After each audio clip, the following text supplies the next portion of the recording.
So, Christine, can you walk us through a life of an application in your office from just when applicant from a operational standpoint? What happens the time after an applicant clicks submit and the time the committee offers a final decision? Yes, I can, because I ran our operations team for a couple of years. So I know exactly all of the steps that are supposed to happen on our end. But really for a candidate, what I think is important to remember is just how seriously we do take this responsibility. And we really do have a commitment to make sure every single application is read by our admissions team here. And so in terms of operations, you'll notice, every school may be different. Some schools are on a rolling basis, some are on rounds. And for those schools that are on rounds, at least I can speak for Stanford, regardless of when you may submit your application leading up to the deadline, we do not start reading your applications until after that application deadline has closed, right? So there's no benefit from applying a few weeks early, but you do want to make sure you are submitting by that deadline time on that deadline day, because the application system does close after that. But we don't start reading the applications until after.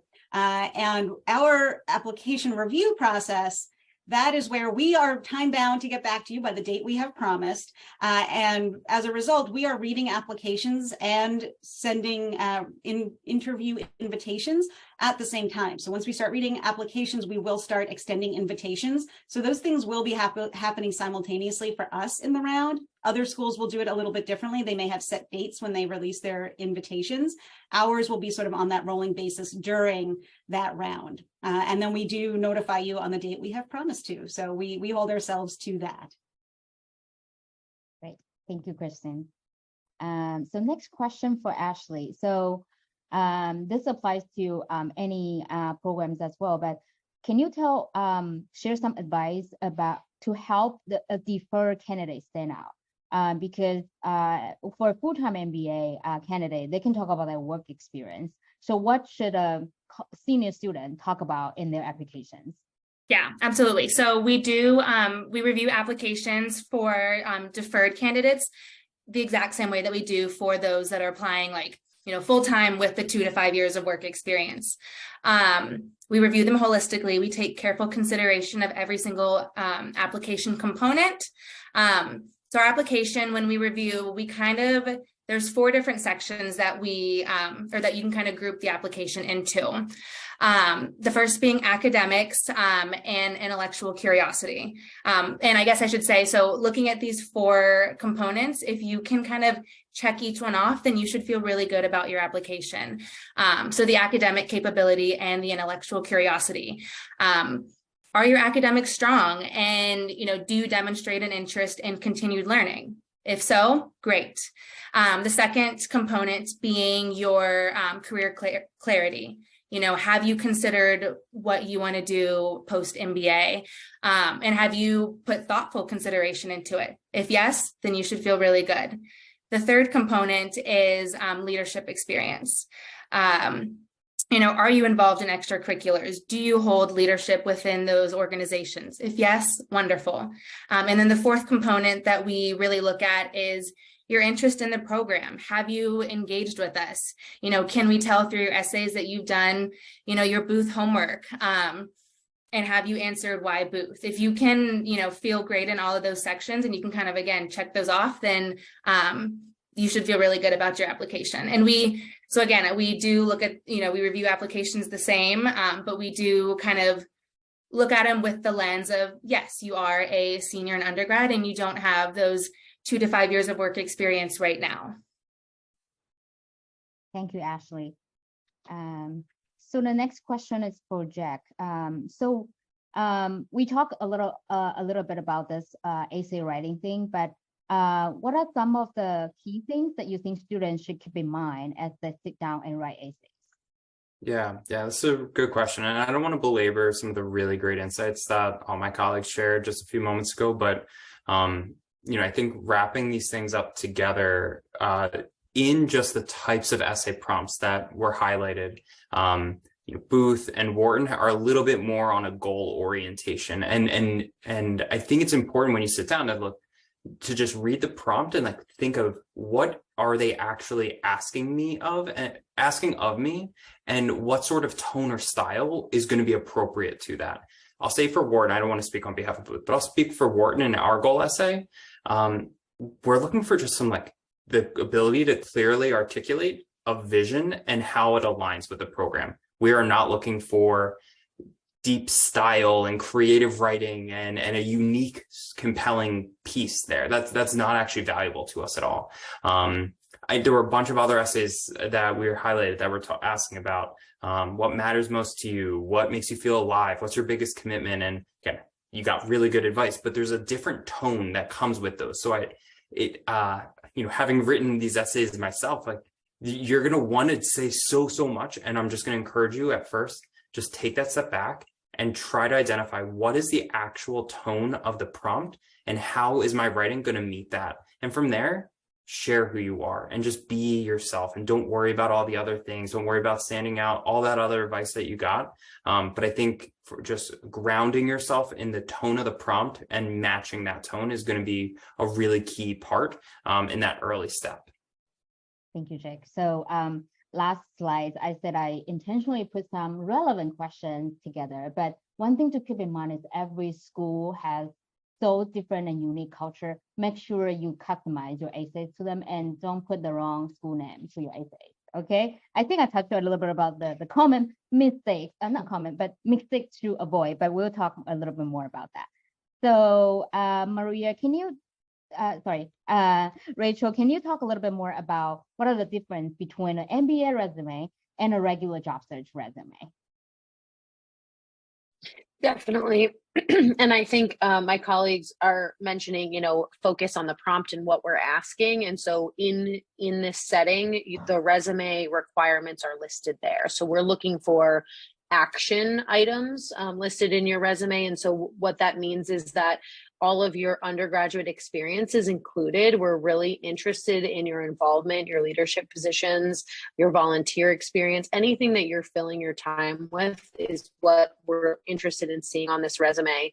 And, I think sometimes in people's minds, to give us a quick brief overview of some general tasks you do, we are looking for, actual examples for some successes that you've had in that role, a little bit more than we're looking for, just a detailed list of tasks that you accomplished. So just something to think about. We're really looking for, your successes listed there on the resume. And that can be a number of different things, and that can be displayed in different ways. But I think that's the main difference. Again, we are pretty strict on the size and the word count of these things. So our resume is 1 page, and we are asking you to stick to that pretty strictly. But overall, we want to see the impact.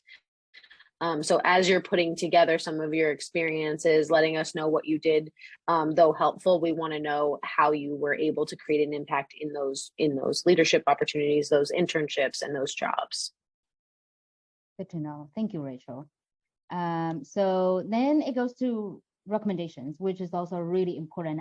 My number one advice is you need to plan ahead. Don't just feel like, oh, I can get my recommendations like in like a week or so. So you need to spend time. So first, can you talk a little bit more about how to select recommenders and how to fit those recommendations into the broader applications, and how to prepare? You don't write them, but you need to prepare your talk with your recommenders. Definitely. Yeah, I wanted to be super intentional, so I definitely jotted down some notes. I want to make sure I hit everything. It is a very frequently asked question. How do I get the best letter of recommendation, LOR? We do require 2 letters of recommendation. The LORs, they basically provide the admissions committee with outside perspectives on your leadership, to date, and the impact that you've made at these organizations, So they give us this insight as to what you've accomplished, how you accomplished it, and how do you compare it to your peers? Like, that's also what we want to know as well, too. This also gives us like a window of insights into like your qualities as a team member. And then we want you to choose individuals who can write the best recommendation. They can do it with thought and that to make sure that it's thorough, right? So their title, their status, the job title that they have does not matter, right? So it's the best person who can, talk about your areas of growth, your strengths, and how you compare against your peers as well, too. Also, specific in details, right? So if someone says, oh, this applicant or this candidate is resilient, but they don't provide any examples of the resiliency that they've seen in person, it doesn't really matter. It's just fluff in a sense, right? So you're just throwing out details, but we want you guys to talk to them. And, this is not just a one-off, right? So you want to talk to them about your education, your education plan. What is your career plan? Why are you applying to these programs? Not because they're top business programs, but being specific and letting them know that you know about the homework and that you research them very thoroughly. So we want to see that as well too. So talk to them, set up meetings with them, give them, I would say, at least 3 to 6 weeks to write this letter of recommendation. The letter of recommendation, it goes through our portal for Haas specifically. We do it typically online, but if you have old school LORs, people who like to write, in pen, that's absolutely fine too. But basically in your application, you put in their name and their email address. They're then sent a prompt with questions that they write and fill in for you. After they complete that, you are emailed and their email too with confirmation, so you know when they got it, right? But basically, these are people who I say in the basketball term, who are on the court shooting with you. They know you, they understand you. And so that's what we want to see. So there's so many ways to get a really great letter of recommendation, but you really have to be kind with your time and their time and be understanding and appreciative of what's going on. You want to make sure that the person can write the best LOR for you, right? Not because of their job title, we're not looking for a CEO, the founder, or anything. This could be your direct supervisor or professor. So that's what we're looking for. Right, thank you, Verse. So my final question, I think we touched a little bit about this. Maria, can you share some common mistakes that our applicants should try to avoid? Sure. A couple of things come to mind, and maybe others can chime in here and give other examples. But I think the first thing, probably the most common one, is sort of leaving the committee wondering about some aspect of your application. And so if you think that there's anything in your candidacy that might raise questions with the admissions committee, be proactive about it, take advantage of the optional essay and address it. Provide a little bit of context, a little bit of an explanation. It could be that one F on your transcript, or some kind of a fluctuation in your academic performance, maybe over a semester or over the course of an academic year, maybe a leave of absence. So make sure to explain those things. And even more so if it's something that you believe might be perceived as negative by the admissions committee. By owning it, by offering an explanation, it actually shows a lot of maturity and self-awareness, and it really goes a long way, okay? As you know, the admissions committee is made of people that are understanding, that are considerate. We know that people go through some very challenging and very difficult things in life. But if you provide no explanation, if you say nothing, then you kind of leave it up to us to make up our own stories, and we could possibly hold something against you. Secondly, what I wanted to mention is, I think, something that has been mentioned a number of times, so I won't spend too much time on it, but sort of the idea of projecting something that you think we're looking for, creating this persona that you believe is our ideal candidate. There's no such thing, right? I think it's been mentioned so many times on the panel by now. We are looking to recruit a diverse class of students, diverse not only in terms of the traditionally underrepresented populations in business school, but academically, professionally, experientially, geographically. And I think it's been mentioned several times, right? Be yourself. This is the best thing that you can do in your approach to your application and to applying to our programs. And the final thing that I'll mention is sort of sometimes the mistake that candidates make in omitting or excluding something from their application, and more specifically perhaps from their resumes. There is an important aspect of who they are, but they believe that it isn't relevant, or maybe it's not something that we'll be interested in.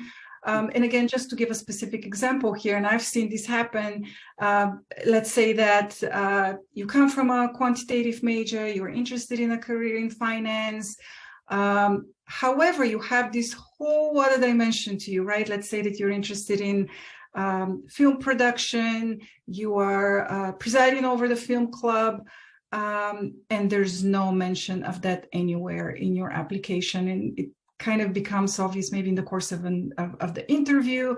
And so again, I want you to be aware of that and think about, as you're putting together your application, not being afraid to show all those different aspects of who you are as a person, as a candidate, as a young professional, as a student. We as committee members are interested in that, and we believe this is the best way to get to know you.